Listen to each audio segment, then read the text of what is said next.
Bom dia a todos e todas. Eu me chamo Luísa Vasconcelos. Eu sou bacharela em Direito pela Universidade Federal do Rio Grande do Norte. Eu sou especialista em Direito Constitucional pela Universidade Estácio de Sá e atualmente eu sou pesquisadora bolsista da Fundação de Apoio à Pesquisa do Rio Grande do Norte, FAPERN, aqui no Brasil. Bom, o tema do meu trabalho é a teoria crítica dos direitos humanos e o pensamento decolonial, uma análise do processo sociopolítico de formação desigual da América Latina. Para iniciar aqui a minha apresentação, eu vou começar com uma breve contextualização e explicação do arcabouço histórico. Bom, o processo de colonização do território que hoje corresponde à América Latina teve início em 1942, com a chegada dos primeiros espanhóis à América Central, e foi progredindo ao longo dos seguintes anos, culminando com a chegada dos portugueses no Brasil em 1500. As expedições marítimas organizadas pelas metrópoles europeias, assim como todo esse processo de colonização, foram peças fundantes do processo de conformação dos estados modernos e também do estabelecimento eurocêntrico do poder político. Então, se a Europa se estabelecia na época como poder político central, a América Latina, por sua vez, já nasceu como periférica, ela já nasceu fazendo parte da periferia do mundo. E entender isso é fundamental para compreender o processo sociopolítico de formação desigual da América Latina, que leva à realidade que todos conhecemos hoje. Em outras palavras, o processo de colonização dos países latino-americanos situou-se no contexto de consolidação da ideia de modernidade e do capitalismo na Europa. Então, a intenção dos colonizadores era exclusivamente exploratória, de ordem econômica, para sustentar as bases do capitalismo em ascensão.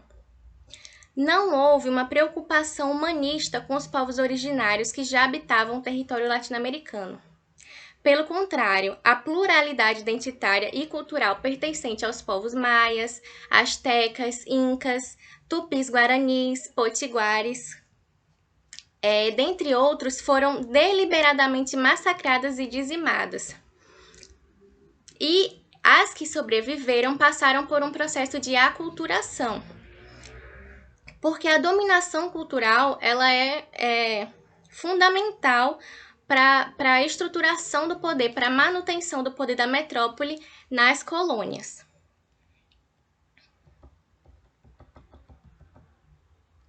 Por outro lado, quando ocorreu a independência, ao contrário do que se era esperado com o fim da sociedade fechada colonial, que a gente esperava natural, se esperar uma ruptura, uma transformação total daquela sociedade que ganhou a sua liberdade, a sua independência. Ao contrário disso, essa independência não representou nada disso. Ela não representou uma ruptura definitiva com as metrópoles europeias.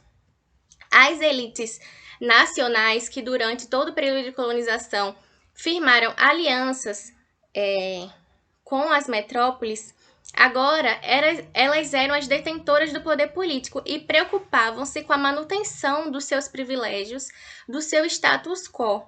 Então, na prática, não houve uma mudança social e política significativamente. O poder saiu das mãos das metrópoles e chegou na mão das elites nacionais. Mas a estrutura de dominação, de opressão, continuou bastante semelhante. Então, dentre as principais preocupações dessa elite estava de que os direitos e garantias previstos nos recentes textos constitucionais não fossem capazes de questionar a continuação da dominação oligárquica, da dominação daquelas famílias detentoras de terras e que controlavam politicamente os países da América Latina. E tampouco eles queriam que fosse questionado os vínculos de dependência com as nações europeias, cujas relações comerciais eram favoráveis à manutenção do poderio econômico e, portanto, também político dessas elites nacionais. A herança social, econômica e política do período colonial nos países latino-americanos tem repercussão até hoje.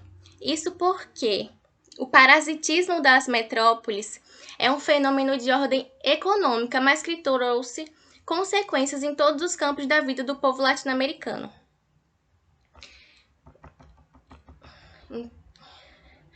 Então, com base no pensamento decolonial e na teoria crítica dos direitos humanos, o presente trabalho ele teve por objetivo principal estudar o contexto colonial e posteriormente imperialista da formação sociopolítica da América Latina, contrapondo-se ao discurso hegemônico dos direitos humanos oriundo do norte global. Ao mesmo tempo em que almejou compreender o arcabouço histórico por trás do atual cenário vivenciado pela América Latina, de verdadeira imaturidade democrática, instabilidade política, fragilidade na proteção dos direitos humanos, desigualdade social e situações de extrema pobreza e miséria, buscou estimular o questionamento das bases do pensamento moderno, que sustenta essa estrutura injusta, opressora e desigual, conduzindo a uma urgente ressignificação dos direitos humanos a partir de uma perspectiva crítica, transformadora e intercultural. O processo de formação política da América Latina foi marcado pela ausência de diálogo, Como vivíamos em uma situação de colônia e uma sociedade fechada, o diálogo era inexistente. Então, é muito difícil estabelecer uma estrutura democrática, que é uma estrutura que depende basicamente do diálogo, em uma sociedade que historicamente não aprendeu a dialogar para construir suas bases políticas. E então isso perdurou desde o período colonial e mesmo após os processos de redemocratização perpassados por diversos estados, principalmente na década de 1980. O silenciamento do povo e a ausência de participação popular na política são, portanto, as marcas da construção dos estados latino-americanos, originalmente coloniais e fechados, o que explica a dificuldade na consolidação da democracia, que vive em constante ameaça, dando margem a incontáveis violações de direitos humanos. Agora vamos passar para a análise da metodologia. A questão norteadora para esse estudo surgiu da percepção de que a grande parte das populações latino-americanas de origem não branca e, sobretudo, as populações originárias e a população negra e quilombola, as condições materiais para a vivência plena da dignidade humana são negadas, historicamente negadas, e de que historicamente e sistematicamente negadas, Porque elas vêm sendo negadas desde o período colonial e continuam sendo negadas até hoje. A partir do momento que a gente nega a interculturalidade, a gente nega as bases culturais dos povos originários e a gente reafirma a superioridade cultural eurocêntrica, isso nega as formas de viver e de existir desses povos, negando, então, a dignidade em seu sentido material. Então, as necessidades desses sujeitos, elas nunca foram verdadeiramente atendidas pelo discurso hegemônico dos direitos humanos, um discurso pautado nas necessidades do povo europeu, Não nas necessidades do povo latino-americano. E por esse modo, ela privilegia a manutenção das relações de poder e do status quo dos estados historicamente colonialistas ou imperialistas. Assim, esse estudo de abordagem qualitativa pretendeu, por meio de uma pesquisa bibliográfica, a partir do referencial teórico decolonial e da teoria crítica dos direitos humanos, identificar os obstáculos que impedem a efetivação dos direitos humanos na América Latina, para que, compreendendo-os, possamos transformá-los. Agora, passando brevemente para os resultados e conclusões, dando o adiantar da hora, a partir do estudo do contexto colonial e do arcabouço histórico da formação sociopolítica da América Latina, foi possível compreender a origem da instabilidade política, fragilidade na proteção dos direitos humanos, da desigualdade social e as situações de extrema pobreza e miséria, enfim, os cenários de profunda imaturidade democrática vivenciados hoje pelos países latino-americanos.